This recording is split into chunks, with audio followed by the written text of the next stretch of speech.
శ్రీమతి శర్మిలమ్మ గారు మాట్లాడతారు. చెక్.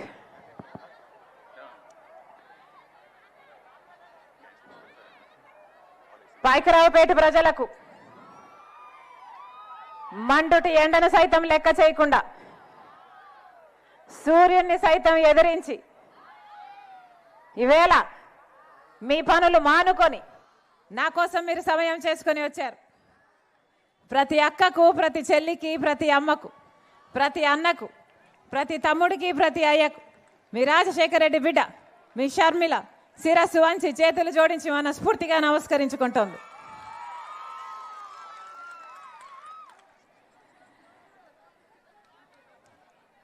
మళ్ళీ ఎన్నికలు వచ్చేసాయి. 5 ఏళ్ళు అయిపోయిందన్నా ఓటేసి. అవునా? ఎంత ఇస్తారంట ఓటుకి? ఎంత? 5. అంతేనా అన్న? 5. Very good. ఎవరు ఎంత ఇచ్చినా తీసుకోండి, కానీ ఓటు వేసేది మాత్రం మీ మనస్సాక్షి ఎవరికి చెప్తే వాళ్లకు ఓట్లేయండి. ఒకసారి ఆలోచన చేసి ఓట్లేయండి. మన రాష్ట్రం ఏర్పడి 10 సంవత్సరాలు అయింది. మొదటి 5 సంవత్సరాలు చంద్రబాబు గారు ముఖ్యమంత్రిగా ఉన్నారు. ఇప్పుడు 5 సంవత్సరాలు జగన్మోహన్ రెడ్డి గారు ముఖ్యమంత్రిగా ఉన్నారు. మరి చంద్రబాబు గారు 5 సంవత్సరాలలో ఏం చేశారు? జగన్మోహన్ రెడ్డి గారు 5 సంవత్సరాలలో ఏం చేశారు? మీ బిడ్డలకు ఏదైనా భవిష్యత్తు ఉందా? ఉద్యోగాలు వస్తున్నాయా? వ్యవసాయం బాగుందా? ఒక్కసారి ఆలోచన చేసి మరీ ఓట్లేయండి. పోయినసారి ఓట్లేశారు, మీ ఎమ్మెల్యేలు గెలిపించారు. ఎప్పుడైనా పనికొచ్చాడా మీ ఎమ్మెల్యే? ఎప్పుడైనా వచ్చాడా మీ ఎమ్మెల్యే? ఏమా వచ్చాడా? దేనికి వచ్చాడు? మీ ఓట్ల కోసం వచ్చాడు. ఆ తర్వాత ఎప్పుడైనా వచ్చాడా? మీ ఎమ్మెల్యే ఇక్కడ మళ్ళీ పోటీ చేయటం లేదట కదా. చెత్తని ఒక చోట నుంచి తీసుకెళ్ళి ఇంకో చోట డంపు చేస్తారు, తెలుసు కదా. మీ ఎమ్మెల్యేని తీసుకెళ్ళి ఇంకో చోట నిలబెట్టారట కదా. మీ ఎమ్మెల్యే ఇక్కడే గెలుస్తాడు అన్న నమ్మకం ఉంటే మరి ఇక్కడ ఎందుకు నిలబెట్టలేదు? ఎందుకంటే ఇక్కడ యాంటీ ఇన్కంబెన్సీ ఉంది కాబట్టి, ఇక్కడ ఓడిపోతాడు కాబట్టి ఈ చెత్తను తీసి ఇంకో చోట డంపు చేశారు. అవునా? మరి ఇలాంటి వాళ్ళకి ఎందుకు ఓట్లేయాలి? ఎందుకు ఓట్లేయాలి? ఇలాంటి వాళ్ళకి ఎందుకు అధికారం ఇవ్వాలి? ఒకసారి ఆలోచన చేయండి. మన రాష్ట్రం ఏర్పడి 10 సంవత్సరాలు అయింది. 10 సంవత్సరాలు అయితే 5 సంవత్సరాలు చంద్రబాబు గారు, 5 సంవత్సరాలు జగన్మోహన్ రెడ్డి గారు ముఖ్యమంత్రిగా ఉంటే ఈ 10 సంవత్సరాలలో కనీసము పట్టుమని 10 కొత్త పరిశ్రమలైనా వచ్చాయా? వచ్చాయా? మరి మన బిడ్డలకు ఉద్యోగాలు ఎలా వస్తాయి? ఇక్కడ పక్కనే డెక్కన్ ఉంది, హెట్రా ఉంది. కనీసం వాటిలో అయినా మన బిడ్డలకు ఉద్యోగాలు వస్తున్నాయా ఈరోజు? స్థానికులకు ఉద్యోగాలు ఇస్తున్నారా ఈరోజు? మరి మన బిడ్డల గురించి వీళ్ళ ఆలోచన ఉంది అనుకోవాలా, లేదనుకోవాలా? కనీసం షుగర్ ఫ్యాక్టరీలు మూతపడితే అవి తెరిపించాలన్న ఇంగితం కూడా ప్రభుత్వానికి లేకపోయిందే.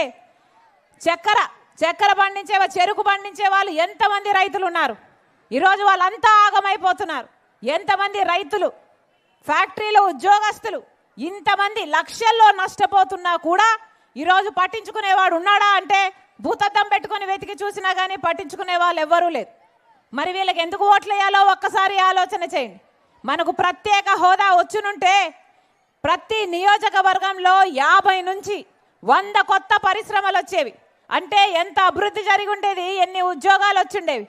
5 సంవత్సరాలు చంద్రబాబు గారు ముఖ్యమంత్రి పట్టించుకోలేదు ప్రత్యేక హోదా. ఇప్పుడు జగన్మోహన్ రెడ్డి గారు పట్టించుకోలేదు ప్రత్యేక హోదా. ఎందుకు అంటే బీజేపీ పార్టీ ఇవ్వలేదు కాబట్టి. కానీ బీజేపీ పార్టీతో కొట్లాడే ధైర్యం ఒక చంద్రబాబుకు లేదు, జగన్మోహన్ రెడ్డి గారికి లేదు. చంద్రబాబు గారేమో బీజేపీతో పొత్తు పెట్టుకున్నారు, జగన్మోహన్ రెడ్డి గారేమో బీజేపీకి తొత్తయ్యారు. వాస్తవం కాదా? ఆఖరికి మణిపూర్ ఘటనలో ఇంతమంది ఊచకోత జరిగితే కూడా జగన్మోహన్ రెడ్డి గారు వైసీపీ పార్టీ బీజేపీకే మద్దతు పలికింది అంటే మరి బీజేపీకి వీళ్ళు మద్దతు కాక, వీళ్ళు పొత్తులు పెట్టుకోక, అక్రమ పొత్తులు పెట్టుకోక మరి ఏం చేస్తున్నారు అనుకోవాలి. ఒకసారి ఆలోచన చేసి ఓటు వేయండి అంటున్నది. అందుకే ప్రత్యేక హోదా మన బిడ్డలకు ఊపిరి లాంటిది. ప్రత్యేక హోదా మన రాష్ట్రానికి ఊపిరి లాంటిది. అలాంటిది ముఖ్యమంత్రి హోదాలలో ఉన్న ఇద్దరికీ తెలుసు ప్రత్యేక హోదా ఎంత ముఖ్యమో.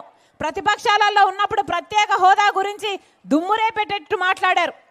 జగన్మోహన్ రెడ్డి గారు ప్రత్యేక హోదా మెడల్ బీజేపీ మెడలు వంచి తీసుకొస్తామన్నారు. మూకుమ్మడి రాజీనామాలు చేద్దాము అని చంద్రబాబు గారికి ఛాలెంజ్ విసిరారు. మరేమైంది? అధికారంలోకి వచ్చినాక ఒక్క నిజమైన ఉద్యమమైనా చేశారా ప్రత్యేక హోదా గురించి? మరి మనకు ప్రత్యేక హోదా ఎలా వస్తుంది? ఆలోచన చేయండి. ప్రతిపక్షమైన పాలకపక్షమైన ఈరోజు బీజేపీ పార్టీకి అమ్ముడు పోయాయి. ఈరోజు బీజేపీ పార్టీకి గులాంగిరి చేస్తున్నాయి. బీజేపీ